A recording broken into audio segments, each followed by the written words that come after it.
Olá pessoal, meu nome é Paulo Silvestre, sou consultor de mídia, cultura e transformação digital, falando diretamente do Mastercard Tech Hub em Nova York, um dos 7 hubs de inovação da Mastercard no mundo. E comigo hoje está o Andrew Reinskin, que é Chief Data Officer da Mastercard. Andrew, thank you for your time. How are you? I'm good, thank you. How are you doing? Great. So Andrew, we have already discussed before, and I'd like to bring some points that we have already talked to the public. And all around the world, and Brazil specifically, we have different levels of technology adoption inside the populations. How a company like Mastercard can help in a broader digitalization of payment methods, a democratization of non-physical payment from a perspective of customers and also business people? Sure. So MasterCard is a broadly accepted card and payment vehicle, right? And so when Brazilians travel around the world, they can use their card, which is one of the great advantages of it, that we're a global network and you can use your payment card around the globe. Relative to democratization of the payment methodology, right? I mean, you wouldn't have had m-commerce and e-commerce, but for the card networks being there so that you could just enter your card on the website. So we view it as it is our mission to get to that level of democratization, to make payments fast, easy, simple, safe, and secure for the entire globe. And we keep endeavoring to expand that, right? So we went from e-commerce and websites to enabling things on your phone and the digital wallets on your phone.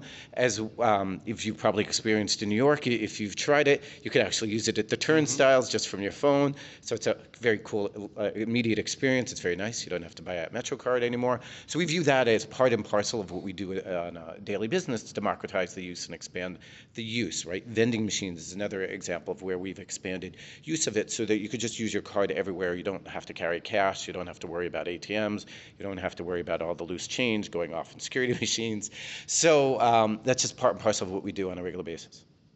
Okay, unfortunately, criminals are working hard too, and cybercrime is there. We have a lot of frauds based on digital payments. Do you think that this kind of problem can somehow hurt the whole process, and common people may lose the faith in this kind of digital payment? So the answer is yes, that if people lose faith in the security of their payment vehicle, they're going to stop using it and they'll revert to cash. And we don't want that to happen, right? We want people to have trust, which is what we believe the MasterCard mark stands for, is that our brand stands for trust. And so safety and security are inherent in our brand promise and are inherent in what we do. We actually think digital commerce, though, actually enables further safety and security. So, for example, wherever possible, we tokenize the card number. So, for example, your phone doesn't actually have your real card number. It only has a specific number associated to your phone. So if you lose your phone, it can get replaced immediately, but you can still have your physical card. Or if somebody tries to use that card number and it's not associated to your phone, it won't work. So we're constantly innovating with that level of safety and security. And as innovations expand, right, we are expanding our technology too. We do device fingerprinting to look for fraud. We look at bulletin boards and other sources of information beyond just the transaction data to look for fraud patterns. So we're constantly innovating here because we know that trust is important, and we know we need to make sure that people feel comfortable using their digital devices. All right. Well, before when we talked, you mentioned that data belongs to individuals, not to Mastercard, not to banks, right? But do you believe that companies in general understand that, or many of them somehow abuse the power they have over their own customers? What should be done, what should companies do to make that relation between companies and customers better? So I can't speak for what other companies particularly do, right? Of course. I can say ideal world. No, yeah, right. And so this is where we 5-6 years ago established our data responsibility principles, where we said you own it, and that we have an obligation to you as the individual to make sure we're using it for your benefit, we're transparent about it, it's explainable, and so therefore we walk that walk on a daily basis. Relative to other companies, We would encourage they adopt principles that are appropriate for them. Our principles are built on our ecosystem, like safety and security are part of our ecosystem, so they are stated in our principles. But that may not necessarily be appropriate for every use case, right? So it depends on the use case. And so each company should determine what their own principles are, but they should follow that idea of it is the individual. You should be using it for their benefit. You shouldn't be using it against them. Like, that's just not the right thing to do. And honestly, it destroys your relationship with your customers. Why do you want to do business with somebody who's abusing your data? So we would just encourage people to do it, not if they even believe that it's the right thing to do, but just because it actually makes good business sense. Well, you mentioned the responsible data, but we also have responsible AI, Correct. right? You mentioned that before too. I'd like to understand. You could explain us what Mastercard is doing based on AI for a responsible use of AI. So actually, last year, we modified our data responsibility principles to be data and technology responsibility principles because we wanted to make sure it was clear that we had to use the AI in the same way that we were using the data. So we're making sure that it is transparent, that it is explainable, that it is being used for the individual's benefit. It's the same exact concepts applied to the technology as it is to the data. So for us, it was sort of natural because, again, 5-6 years ago when we stood up data responsibility, we had stood up an AI governance program to make sure that we were looking at the quality of our AI, to make sure that we were looking at the data from it, we were monitoring performance of the AI to make sure it was continually working as expected and not going off the rails. So I would say AI responsibility goes hand in hand with data responsibility. You mentioned that AI responsible also means transparency and explainability, right? Let's say that someone tries to buy something and it's rejected. How today we need to call our bank or and try to understand why is that rejected. Do you believe that this process could be simpler? Um, let's just say I haven't had the experience lately. I will give a historical experience where I actually called the bank and knew enough to ask the right questions. And so they said, oh yeah, the fraud model is a little off because I was making repeat purchases and it didn't exactly make sense. So to go where you're going, do I always think things could be made simpler? Yes, I think there's an ideal state. I think on the other hand, there's only so simple and transparent you would want to make it because you don't want the fraudsters to understand what were the reasoning behind your fraud model. So there's a balance there with regard to how transparent you're going to be. I mean, in my use case, I kept going back to the same dog food store and it kept getting rejected. So it just didn't even add up. It was kind of funny, like, guys, there's something wrong with the model here. And they were like, oh yeah, there is. But in other cases, there could be explanations, no, there's high fraud in the area, or there's some other explanations that you don't want to necessarily say out loud, because then the fraudsters are going to know, oh, I shouldn't go to an area with high fraud, good point, yeah. I should go somewhere else. So I do think there is a little bit of a balance to be struck with regard to the card declines as to the reasoning behind that. Okay, and I'd like to talk about data bias used for training AI. Well, we know that any kind of data can get biased, right? What kind of bias do you face in your business, and how Mastercard works for keeping away of that problem? How do you keep generative AI, for example, unbiased and more reliable?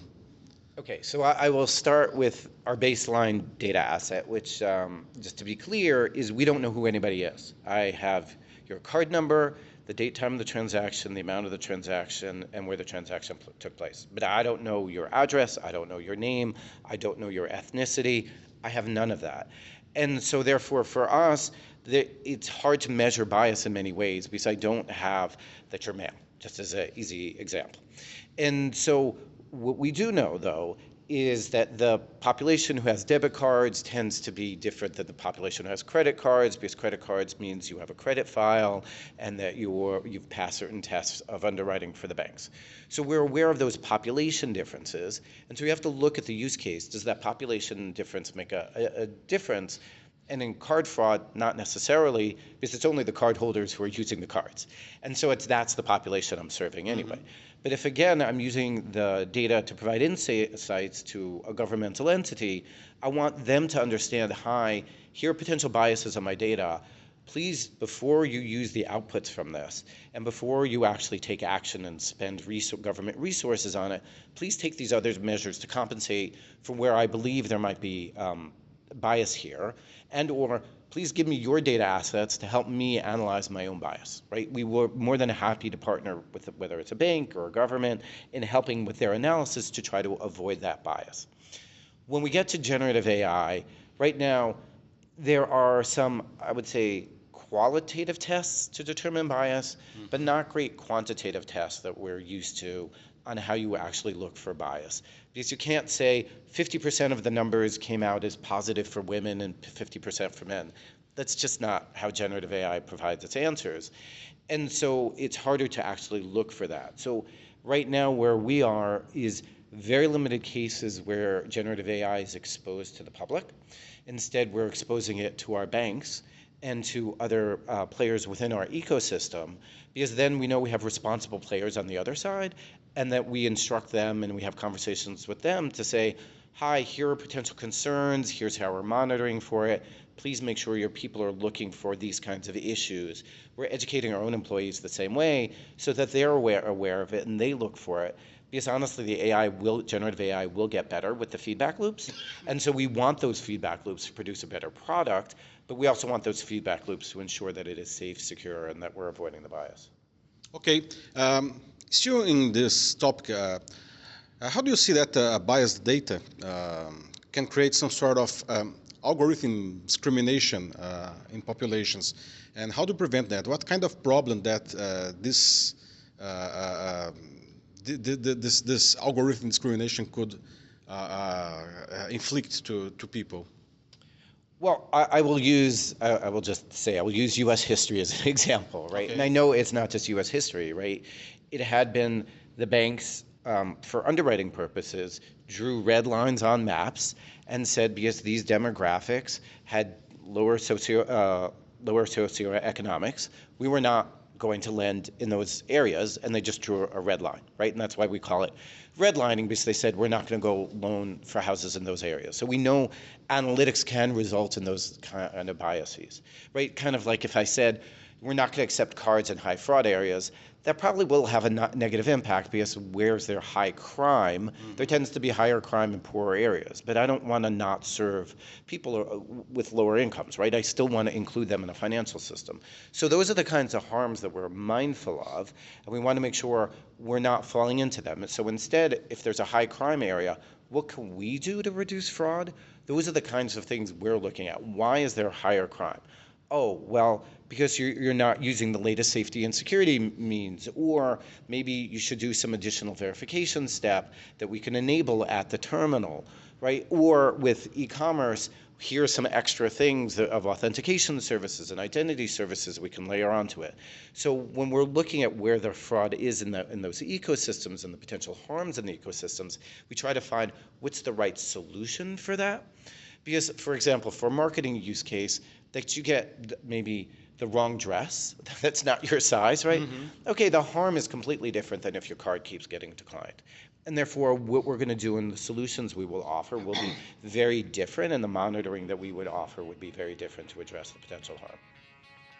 Ok, pessoal, é isso. Obrigado por nos acompanhar. Paulo Silvestre falando diretamente do Mastercard Tech Hub em Nova York. Um abraço.